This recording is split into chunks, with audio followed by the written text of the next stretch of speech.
दोस्तों आज हम आपको 2021 की सस्पेंस से भरपूर मूवी टिल डेथ को एक्सप्लेन करेंगे। ये फिल्म रोमांच और सर्वाइवल ड्रामा से भरपूर है, जिसमें हॉलीवुड अभिनेत्री मैगन फॉक्स मेन कैरेक्टर निभा रही हैं। इस फिल्म को IMDb पर 5.9 जबकि रोटन टैमेटोज पर 90% की रेटिंग मिली है।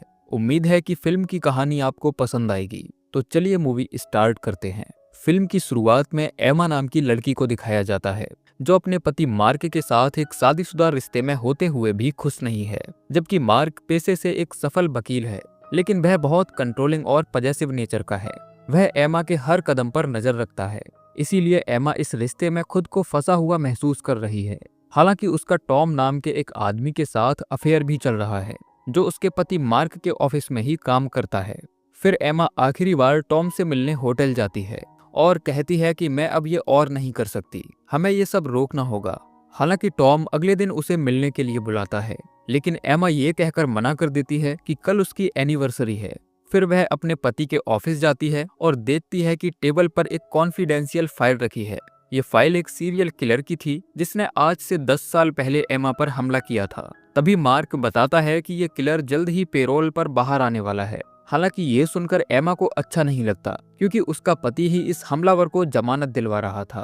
फिर जब ये लोग लिफ्ट से नीचे आ रहे थे, तभी अचानक टॉम भी आ जाता है। मार्क कहता है कि लगता है तुम मेरी पत्नी को पहले से जानते हो। टॉम कहता है कि मुझे ठीक से याद नहीं, शायद हम पिछले साल की क्रिसमस पार्टी में मिले थे। फिर एमा और मार्क एक रेस्टोरेंट पहुंचते हैं, जहां मार्क शादी की सालगिरह के मौके पर एमा को एक डायमंड का हार गिफ्ट करता है। हालांकि उसे पहनकर एमा को कुछ खास अच्छा महसूस नहीं होता। फिर ये दोनों रेस्टोरेंट से बाहर आते हैं और तभी मार्क एमा को एक रोमांटिक सरप्राइज ट्रिप पर ले जाता है। ये जगह एक दूर दराज की बर्फीली झील के पास बनी थी, जो एक शानदार लेक हाउस था। दरअसल इन दोनों की यहाँ से बहुत सी पुरानी यादें जुड़ी हैं, जहाँ ये लोग पहले से इस जगह घूमने आया करते थे। मार्क उन लम्हों को फिर से जीना चाहता था, इसीलिए उसने इस लेक हाउस को खास आज के लिए रेडी करवाया है। फिर घर पहुंचकर एमा उस रूम में जाती है जहां मार्क ने उसके लिए सरप्राइज रखा था। वह देखती है कि पूरा कमरा उनकी पुरानी तस्वीरों से भरा हुआ है। ये देखकर एमा को काफी अच्छा महसूस होता है। फिर वह उस रूम में जाती है जहां मार्क शैंपेन के साथ उसका इंतजार कर रहा था। वह एमा से माफी मांगता है और कहता है कि मैं जानता हूँ हमारे बीच काफी समय से कुछ अच्छा नहीं चल रहा और ये मामूली सा सरप्राइज गिफ्ट सब कुछ ठीक नहीं कर सकता, लेकिन मैं फिर से एक अच्छे रिश्ते की शुरुआत करना चाहता हूँ। ये सुनकर एमा को भी काफी खुशी होती है, क्योंकि वह भी अपने इस रिश्ते को फिर से एक नई शुरुआत देना चाहती थी। जिसके बाद ये दोनों साथ में इंटीमेट होते हैं। लेकिन अगली सुबह जब एमा जागती है तो देखती है कि मार्क ने उसका हाथ अपने हाथ के साथ एक चैन से बांधा हुआ है। एमा पूछती है कि ये सब क्या है। मार्क कहता है कि अब सच का सामना करो। जिसके बाद वह खुद को गोली मारकर सुसाइड कर लेता है और उसकी लाश एमा की गोद में आकर गिरती है। ये सब कुछ इतना जल्दी होता है कि एमा को कुछ समझ नहीं आता। फिर वह काफी देर बाद खुद को जैसे तैसे करके संभालती है और मदद बुलाने के लिए फोन लगाने लगती है, लेकिन मार्क ने पहले ही लाइन को कट कर दिया था। फिर वह गन की मदद से चेन तोड़ने की कोशिश करती है, लेकिन गन भी खाली थी, क्योंकि मार्क ने जानबूझकर इसके अंदर केवल एक ही गोली डाली थी। अब एमा को समझ नहीं आता कि आखिर वह कैसे इस लाश से पीछा छुड़ाए और यहाँ से बाहर निकले। फिर वह मार्क की बॉडी को घसीटते हुए एक दूसरे रूम में ले जाती है, जहां केवल उसकी शादी का गाउन टंगा हुआ था। जब एमा उसे उतारती है तो उसे छिपी हुई एक तिजोरी मिलती है, लेकिन वह उस पर ध्यान न देकर मार्क की बॉडी उस गाउन के ऊपर रखती है, जबकि उसकी शर्ट वह खुद पहन लेती है। अब ना चाहते हुए भी एमा को मार्क की बॉडी अपने साथ घसीटनी पड़ रही थी। फिर वह सीढ़ियों से लुढ़कती हुई नीचे आती है और खुद को संभालते हुए टेबल के पास पहुंचती है, जहां पिछली रात उसने अपना फोन रखा हुआ था। लेकिन काफी ढूंढने के बाद भी उसे उसका फोन नहीं मिलता। तभी उसकी नजर उसके फोन पर जाती है, जिसे मार्क ने उसे पानी में डुबोकर खराब कर दिया है। हालांकि एमा उस फोन को ऑन करने की काफी कोशिश करती है, लेकिन वह पूरी तरह खराब हो चुका था। अब एमा पूरे घर में कोई नुकीली चीज ढूंढने की कोशिश करती है, ताकि वह इस चैन को तोड़कर मार्क की बॉडी से पीछा छुड़ा सके, लेकिन मार्क ने पहले ही सब कुछ यहाँ से गायब कर दिया था। तभी एमा को डस्टबिन में कार की चाबी मिल जाती है, लेकिन कार अभी भी काफी दूर खड़ी थी, जिस तक पहुंचने में एमा को काफी मशक्कत करनी पड़ेगी। जिसके बाद वह मार्क को घसीटकर दरवाजे तक लाती है, लेकिन बाहर काफी बर्फबारी हो रही थी, इसीलिए वह ठंड से बचने के लिए गाउन फाड़कर अपने पैरों से बांध लेती है। फिर वह जैसे तैसे करके कार तक पहुंचती है और मार्क को उसमें बिठाकर खुद भी बैठ जाती है। अब जैसे ही वह कार स्टार्ट करती है तो कुछ देर चलने के बाद वह बंद हो जाती है, क्योंकि मार्क ने गाड़ी का सारा डीजल एक पाइप के जरिए बाहर निकाल दिया था, क्योंकि मार्क नहीं चाहता था कि एमा यहाँ से बाहर निकले। तभी एमा को एक वॉइस नोट मिलता है जिसमें मार्क कह रहा था कि वह उसके और टॉम के रिश्ते के बारे में जानता था, जिसकी वजह से वह काफी डिप्रेशन में था और इसीलिए उसने सुसाइड कर लिया। अब एमा को ना चाहते हुए भी घर में वापस आना पड़ता है। फिर वह वॉशरूम जाकर खून से सना हुआ अपना चेहरा धोती है और उस हार को उतारने की कोशिश करती है जिसे मार्क ने उसे अपने हाथों से पहनाया था। लेकिन इस नेकलेस को इस तरह से डिजाइन किया गया है कि एक बार पहनने के बाद इसे उतारा नहीं जा सकता। तभी उसे याद आता है कि शायद घर के बेसमेंट में उसे कोई नुकीली चीज मिल सकती है। लेकिन जब वह नीचे जाती है तो ये पूरी जगह खाली थी, क्योंकि मार्क ने पहले ही सारी चीजें यहाँ से गायब कर दी थी। इस जगह आकर एमा को बहुत गुस्सा आता है, क्योंकि इस तरह मार्क की बॉडी को अपने साथ घसीटना उसके लिए मुश्किल होता जा रहा था।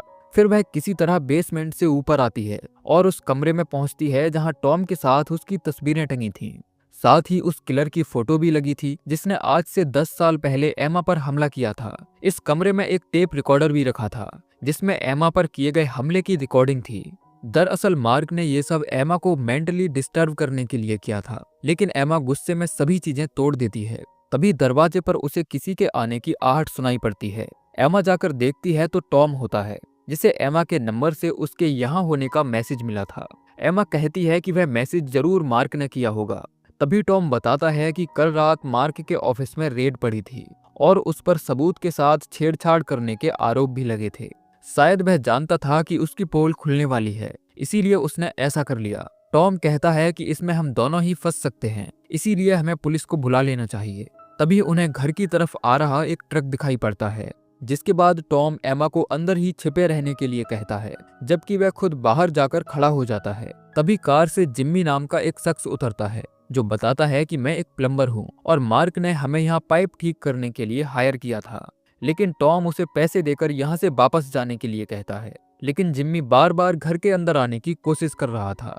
तभी कार से उसका भाई बॉबी बाहर आता है, जो आते ही टॉम पर चाकू से हमला कर देता है और टॉम की मौके पर ही मौत हो जाती है। फिर वह दरवाजा खोलकर जैसे ही घर के अंदर आता है तो एमा उसे पहचान लेती है। दरअसल ये वही वकील था जिसे मार्क ने जेल से बाहर निकलवाया है और इसने 10 साल पहले एमा पर भी हमला किया था, जिसके चलते उसे 10 साल की सजा सुनाई गई थी। तभी ये कातिल पूरे घर की तलाशी लेता है और देखता है कि हर जगह खून के निशान हैं। वहीं एमा पीछे वाले रास्ते से लाश को घसीटकर बोट शेड में चली जाती है, जहां उसे बोट का एंकर मिल जाता है, जिसकी मदद से वह मार्क का अंगूठा काट कर खुद को आजाद कर लेती है। लेकिन खून के निशानों को फॉलो करते हुए जिम्मी उस तक पहुंच जाता है और देखता है कि यहाँ मार्क की लाश पड़ी है। हालांकि उसके आने से पहले ही एमा बोट के अंदर छिप जाती है। फिर जिम्मी घबराया हुआ जाकर अपने भाई को बताता है, जो देखता है कि ये वही आदमी है जिसके साथ उसका कॉन्ट्रैक्ट हुआ था। दरअसल मार्क ने उन्हें उस अलमारी को खोलने के लिए हायर किया था जिसके अंदर हीरे रखे हैं, लेकिन अब वह मर चुका है। लेकिन उस तिजोरी का पासवर्ड एमा जानती है, जो अभी भी यहीं कहीं छिपी हुई है। तभी उसे एमा के पैरों के निशान दिखाई पड़ते हैं, जिन्हें देखते ही वह समझ जाता है कि बर्फ में नंगे पैर वह भागकर ज्यादा दूर नहीं जा पाएगी। जिसके बाद ये दोनों भाई एमा की तलाश शुरू कर देते हैं। तभी इन्हें वह तिजोरी मिलती है जिसके लिए ये लोग यहाँ आए थे, जिसे खोलने के लिए मार्क के फिंगरप्रिंट्स और पासवर्ड चाहिए। वहीं एमा अभी भी बोट के नीचे छिपी थी, जो बाहर निकलकर अपने पैरों से कपड़ा बांधती है और तभी उसकी नजर वहां रखी एक कैन पर जाती है जिसके अंदर डीजल भरा हुआ था। फिर एमा उस कैन को घसीटकर कार के नजदीक ले जाती है और एक पाइप की मदद से उसमें डीजल भरने लगती है। लेकिन तभी वह किलर उसे ढूंढते हुए कार पार्किंग में आ जाता है और देखता है कि जमीन पर ताजा बर्फ गिरी हुई है। जिसके बाद वह चाकू से कार का टायर पंक्चर कर देता है और उस पाइप को भी निकाल देता है।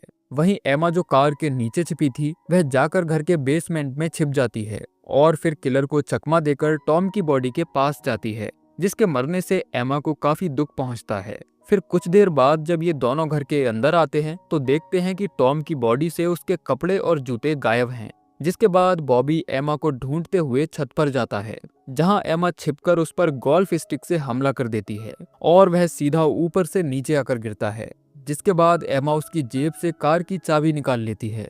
तभी उसका भाई जिम्मी भी आ जाता है और एमा उसे भी पीट कर रूम में बंद कर देती है।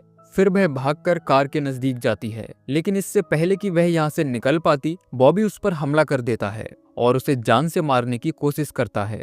तभी जिम्मी भी बाहर आ जाता है, जो कहता है कि इसने 911 पर कॉल कर दी है। इससे पहले कि पुलिस कॉल को ट्रेस करके यहाँ आए, हमें निकल जाना चाहिए। लेकिन जिम्मी का भाई उसे जबरन चोरी करने के लिए मजबूर करता है। फिर ये लोग एमा को अंदर ले आते हैं और उसे मार्क के साथ फिर से बांध देते हैं। एमा कहती है कि मैं सेफ का कॉम्बिनेशन नहीं जानती, इसीलिए मुझे जाने दो। लेकिन ये किलर उसे बुरी तरह टॉर्चर करता है और एमा के पैर का अंगूठा काटने लगता है। तभी जिम्मी के हाथ मार्क की गन लग जाती है, जो वह अपने ही भाई पर पॉइंट कर देता है। दरअसल जिम्मी नहीं चाहता था कि यहाँ कोई खून खराबा हो। फिर वह एमी से सेफ का कॉम्बिनेशन पूछता है, लेकिन एमी उसे पहले हाथ खोलने के लिए कहती है। जिम्मी उसके हाथ खोल देता है और एमा उन्हें पासवर्ड बता देती है। अब बॉबी इस उम्मीद में सेफ खोलता है कि उसके अंदर हीरे होंगे, लेकिन वह खाली था।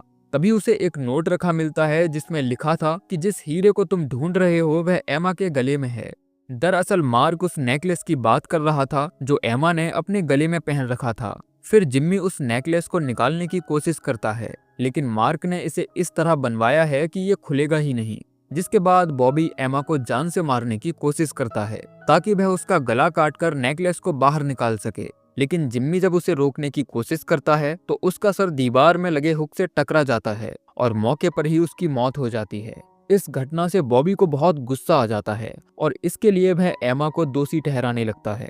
फिर वह उस पर हमला करके उसके पैर में चाकू मार देता है, लेकिन एमा अपना बचाव करते हुए उसके सर पर रिंच से हमला कर देती है और उसका एक हाथ मार्क की बॉडी से बांध देती है, जिसकी वजह से मार्क उसका पीछा नहीं कर पाता। फिर एमा जाकर कार स्टार्ट करती है और यहाँ से भागने की कोशिश करती है, लेकिन कार से उसका कंट्रोल छूट जाता है और वह लेक पर जमी बर्फ में जा धंसती है।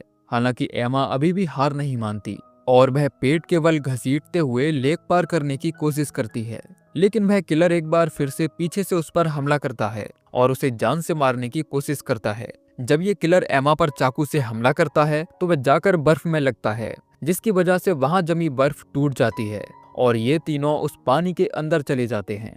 फिर एमा खुद को छुड़ाने के लिए उस किलर की आंख में चाकू घोंप देती है। ऐसा करने से उस किलर को बहुत दर्द होता है और वह मार्क के साथ लेक की गहराई में समा जाता है। जिसके बाद एमा चाकू से बर्फ तोड़कर पानी से बाहर आ जाती है और सतह पर आकर चैन की सांस लेती है।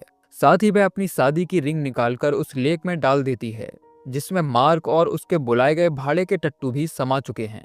फिर हमें पुलिस की गाड़ियों से सायरन्स के बजने की आवाज सुनाई देती है, जिसका मतलब था कि पुलिस यहाँ पहुंच चुकी है और इसी के साथ ये मूवी एंड हो जाती है। तो दोस्तों ये थी कहानी टिल डेथ मूवी की, जो जरूर आपको पसंद आई होगी। बाकी आप हमें कमेंट करके जरूर बताइए कि आपको ये कहानी कैसी लगी।